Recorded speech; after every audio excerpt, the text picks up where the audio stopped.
கணபதிய வேண்டிக்கிட்டு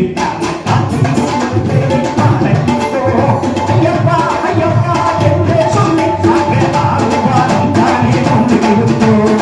ஐயப்பா ஐயப்பா என்று சொல்லி ஆறுவாரம் தானே கொண்டிருந்தோம். கண்ணி மூல கணபதிய வேண்டிக்கிட்டு நாம கார்த்திகை மாலையிட்டோம்.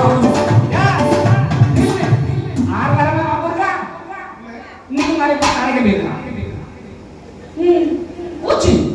அதுக்கடையில் ஒரு அம்மா ஐயா சாரி ஐயாப்பா நான் உள்ள வந்தா தப்பா இங்க வாடி இங்க நான் பார்த்தேன் எங்க போற இசைவாடி யார ஏன் சாமியை பத்தி நீ யாரை பேசுற நாம் சரியாக இல்லை அதனால்தான் கண்டவனெல்லாம் வாழ திறந்து பேசிக் கொள்றேன்.